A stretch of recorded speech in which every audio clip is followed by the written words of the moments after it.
ఏమంటారు మీరు?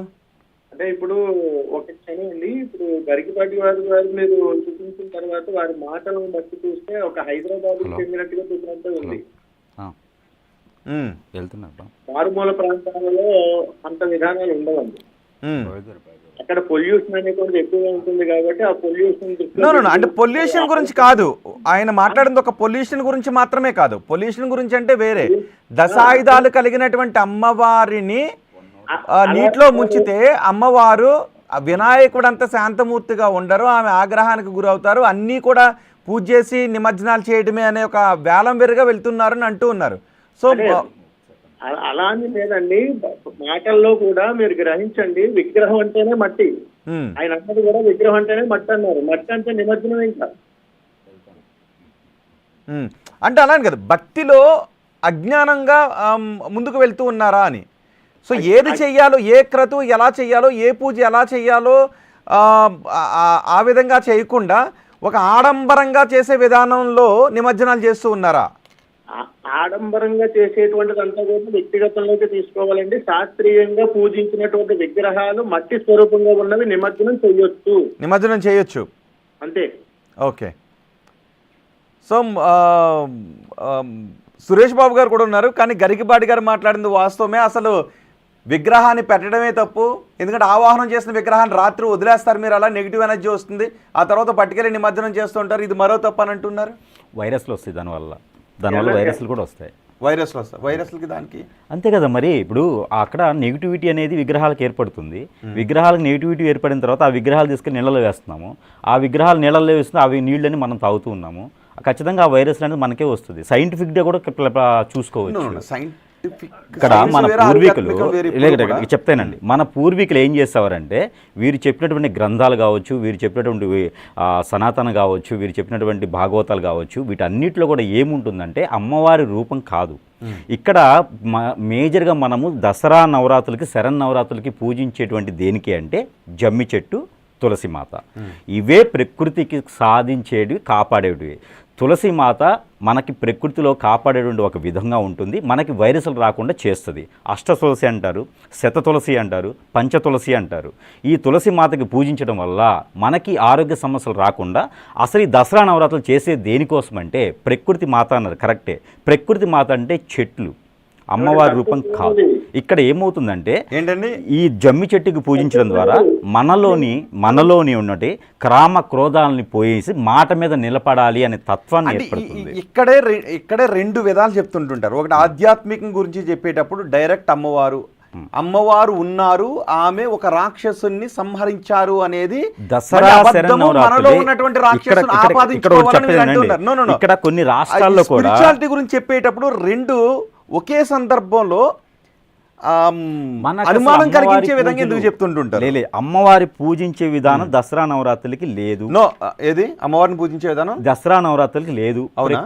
ప్రకృతి సంబంధించినటువంటి విధంగా వర్షాలు పడి అందరికి వైరస్ వస్తాయి కాబట్టి అమ్మవారి రూపంతో చెట్లని కొలిచేటువంటి ఆచారం, పువ్వుల్ని కొలిచే ఆచారం. నేను ఒకటి అడుగుతాను, ఇది ఒక నిమిషం, ఒకటి అడుగుతాను చెప్పండి. అమ్మవారు ఉన్నారు, అమ్మవారు ఉన్నారా చెప్పండి ఒకసారి. అమ్మవారు ఎక్కడ ఉండరు, మనలోనే ఉంటారు. మళ్ళీ ఇది మనం తీసుకుంటే వెళ్తే చాలా ఉంటుంది. ఇది ఈ సబ్జెక్ట్ చాలా వేరు. అంటే రెండు ఒక విషయం దగ్గరకు వచ్చేటప్పటికి మళ్ళీ దాన్ని అమ్మవారు మహిషాసురుని మర్దించినటువంటి అమ్మవారు, పార్వతి అమ్మవారు, ఆలయాల్లోనే అవతారాలు వేసేయాలి, ఆలయాల్లోనే అవతారాలు ఉంటాయి.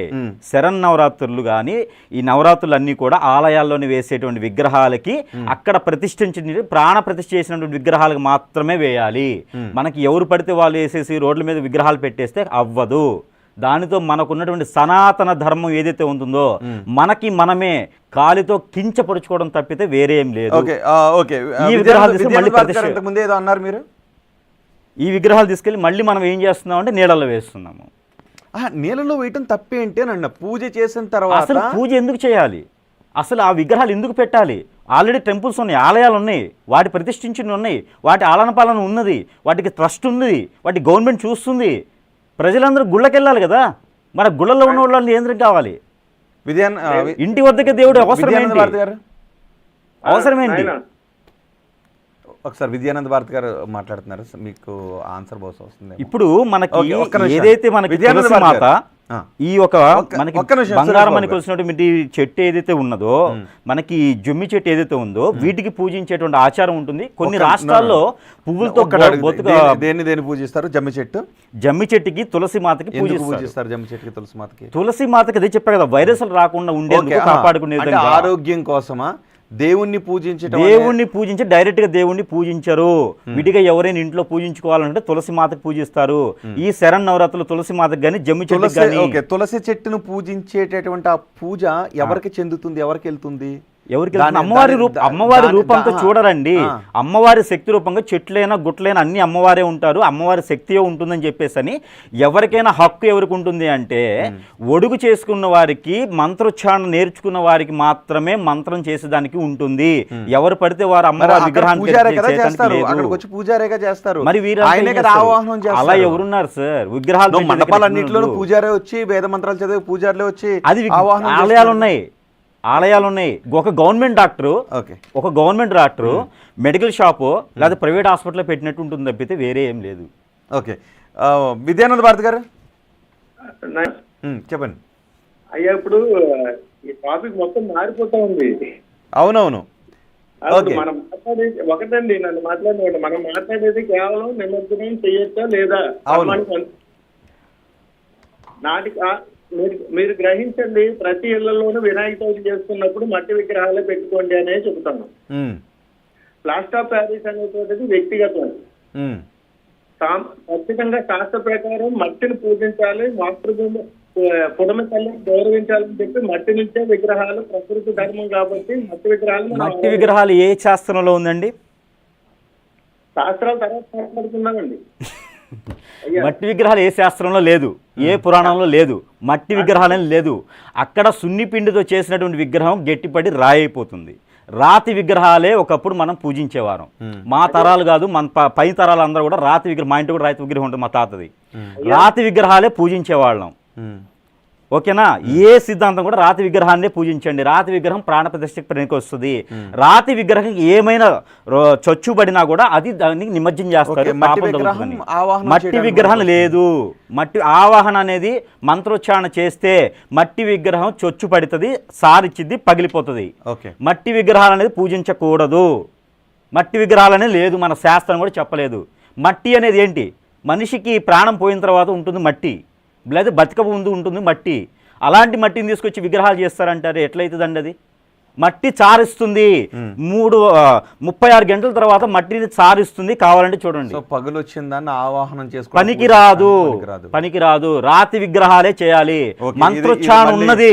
ఓకే, ఇది మళ్ళీ కొంచెం వివాదానికి దారి తీసేది. కొంత నేను మొత్తుకొని చెప్తా ఉన్నానండి, సనాతన ధర్మం కాదు ఇది వీళ్ళు చేసేది ఇప్పుడు అని. ఇప్పుడు బయట చేసే విగ్రహాలన్నీ కూడా మట్టితో చేసిన తర్వాత మరి పగులు తాత్కాలిక మాత్రమే. డోలో కాకపోతే పారాసిటమాల్ అంతే, ఏదో ఒకటి పని అవ్వాలి వీళ్ళకి, అంత మించి ఏం లేదు. విగ్రహాలు అనేది నేను ఇప్పుడు కాదండి, గత 4 సంవత్సరాలు నేను చెప్పుకుంటూ వస్తున్నా. విగ్రహాలు పెట్టండి, దానికి సనాతన ధర్మం అనేది ఒకటి ఉన్నది, దానికి ఒక ట్రస్టులు ఉన్నాయి, దానికి సంబంధించిన మంత్రోచ్చారణలు ఉన్నాయి. అవన్నీ నింపిన తర్వాత నువ్వు తీసుకెళ్ళి ఇంకా నువ్వు చెరువులో పడేస్తా అంటే వీళ్ళు ఏమున్నది? అంత విగ్రహాలు ఎందుకు పెట్టాలి? ఒకవేళ మట్టి విగ్రహాలు పెట్టాలి.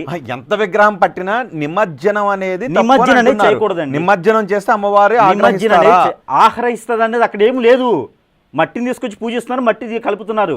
అక్కడ ఏముందని ఎక్కడ గరికపాటి గారు ఆగ్రహిస్తారు? అమ్మవారు ఆగ్రహిస్తారంటే ఇప్పుడు ఆయన లాంగ్వేజ్ ఆయన చెప్పాడు, ఆగ్రహించడానికి అక్కడ ఏమున్నది? పొద్దున్నే కత్తి. అసలు అమ్మవారు ఆవాహనమే జరగదంటారు, అంతే కదా. ఓకే, విద్యానంద భారతి గారు. అయ్యా, మరి ప్రకృతిని తీసుకొచ్చి తులసి మాత తులసి ఆకులతో పూజ చేయొచ్చు, లేకపోతే ఉసిరి ఆకులు అని అంటున్నారు. మరి అదేంది? అవి ప్రకృతి అండి. ప్రకృతి లేకుండా మనం లేం కదా సార్. ప్రకృతి లేకుండా మనం ఉండేం కదా. ఇప్పుడు తులసి మాత అంటే మనకి జలుబు చేసినప్పుడు ఒకప్పుడు మీ తాతయ్య గారు కానీ ఎవరైనా ఏం చేస్తారంటే పంచతులసి తీసుకొచ్చి నోట్లో వేసేవారు. అది ఎక్కడి నుంచి పుట్టుకొచ్చిందండి? ఎక్కడి నుంచి పుట్టుకొస్తుంది? ప్రకృతి సార్. ప్రకృతి నుంచి అమ్మవారు పుట్టుకొచ్చారు. మానవుడే దేవుడు. ప్రకృతిలో ఎక్కడి నుంచి పుట్టుకొచ్చిందండి? సమస్త సృష్టిలో ఉన్నటువంటి ఆధారభూతాల్లో ప్రకృతి ఎక్కడి నుంచి పుట్టుకొచ్చింది? అంటే ఇప్పుడు విగ్రహాలు మీరు పెట్టేసి ప్యారిస్ ఆఫ్ ప్యారిస్ విగ్రహాలు పెట్టేసి, రోడ్ల మధ్యన విగ్రహాలు పెట్టేసి జనానికి ఇబ్బంది కలిగించేసి అవి తీసుకెళ్లి మీరు నీళ్లలో నిమజ్జనం చేయొచ్చని మీరు చెప్తున్నారు, అంతేనా? నేను చెప్పేది మీరు వినలేదు కదా నాయన. చెప్పండి. చెప్పేది మీరు వినాలి. సరే చెప్పండి. వాడలేదు, మీరు ప్రకృతి గురించి మాట్లాడుతున్నారు కాబట్టి ప్రకృతిలో భూమి ఉందా లేదా, మట్టి ఉందా లేదా? ప్రకృతిలో భూమి లేదండి, భూమి పైన ప్రకృతి ఉంది. సమస్త ప్రకృతిలో వచ్చేటువంటి ఆధారభూతంగా ఉన్న సమస్త కాదు, సమస్త కాదండి, ఇది సమస్త అనేది వేరు. సమస్త కాదు, భూమి పైన ప్రకృతి ఉంది, ప్రకృతిలోనే మనం జీవిస్తున్నాం. మన జీవిస్తున్నానికి మూలం అనేది చెట్లు ఉంటాయి, గాలి ఉంటుంది, నీరు ఉంటుంది, అన్నీ ఉంటాయి. నేననేది అదే నాయన. అమ్మవారు ఎక్కడున్నారు? సనాతన ధర్మం అని అంటున్నారు, హిందూ ధర్మం అని అంటున్నారు. కాస్త ఒకసారి నేను చెప్పేది వినండి. చెప్పండి. ఏదైనా పొరపాటు ఉంటే వెనక్కి తీసుకుంటాం తప్పకుండా. ఒకప్పుడు మీరు అన్నట్టు రాతి విగ్రహాలు ఇవన్నీ కూడా దేవాలయాలకు పరిమితమైనప్పుడు నాటి కాలంలో గుళ్ళకి గోపురాలకు తిరగలేనటువంటి వాళ్ళు ఎక్కడో కుగ్రామంలో ఉండేటువంటి వాళ్ళు ఖాళీ నడకన బయలుదేరి వెళ్ళేవారు దేవాలయాలకు. అంత దూరం మనం వెళ్ళలేం కాబట్టి అక్కడ ఉన్నటువంటి చెట్టు పుట్టో రాయో చూసుకుని ఈవిడే అమ్మవారిగా భావించి అక్కడ నమస్కారం చేసుకునేటువంటి సందర్భాలు మన పురాతనంలో ఉన్నాయి. కాలక్రమేణా ఏమిటనంటే ధన దాహంతో ఏదో దాహంతో మీరు చెబుతున్నట్టుగా పెద్ద పెద్దగా విరవిగిపోయి సంబరాలు చేసి నిమజ్జనం చేస్తారనేటువంటి వ్యక్తిగత దోషం అది. శాస్త్రబద్ధంగా చూసుకున్నట్టయితే అలా మనం చేయలేము కాబట్టి అంత దూరం మనం ఎందుకు చేయలేము? మన సనాతన ధర్మాన్ని పెట్టిన తర్వాత మనం అందరం గురువులుగా ఏర్పడిన తర్వాత జనానికి ఎందుకు చైతన్యం తీసుకురావట్లేదు? మరి ఈ ట్రస్టులన్నీ ఏమవుతున్నారు? ఈ పిల్లకాలు సనాతన ధర్మాన్ని చెట్టులో పుట్టుకొచ్చినటువంటి సంఘాలన్నీ ఏమవుతున్నాయి? మరి ఈ సంఘాలందరూ మరి జనానికి చైతన్యం ఎందుకు తీసుకురాలేకపోతున్నారు ఇప్పుడు?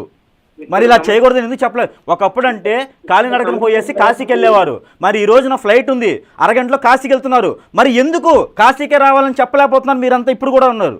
ఇక్కడ సమస్య కాదు. మరి ఎందుకు ఇప్పుడు అవేర్నెస్ తీసుకెళ్ళలేకపోతున్నారు జనాల్లో? నిమజ్జనం చెయ్యొచ్చా లేదా అనేటువంటిది కరెక్టేనండి. ఇప్పుడు నిమజ్జనం చేయకూడదని మీకు తెలుసు, తెలిసినప్పుడు మరి జనానికి ఎందుకు చెప్పలేకపోతున్నారు మీరు బయటకు వచ్చి? నిమజ్జనం చెయ్యొచ్చండి. ఎలా నిమజ్జనం చెయ్యొచ్చు? అదే కదా ఇప్పుడు దేనికి ఇది ఎలా చేయొచ్చు? ప్లాస్టర్ ఆఫ్ ప్యారిస్ తీసుకొచ్చి ప్రతిదీ మనం విసర్జించినప్పుడు ఇప్పుడు ప్లాస్టర్ ఆఫ్ ప్యారిస్ అని వదిలేయండి, అలా కాదు, నిమజ్జనం చేయొచ్చు. ఎలా ఇప్పుడు ప్లాస్టర్ ఆఫ్ ప్యారిస్ విగ్రహాలు పెట్టుకోరండి. గృహాలలో పూజ చేసినప్పుడు వారి సైజ్ అంటే ఎంతైతే మనం పరిమాణం చెబుతామో అంతే విగ్రహం మట్టితో చేస్తారు.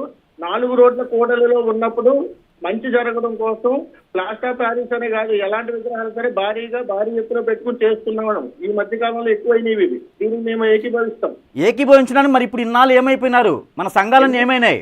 మరి ఎందుకు అవేర్నెస్ తీసుకురావట్లా? ఒక వీడియో చేయడానికి ఎంత టైం పడుతుంది మనకి?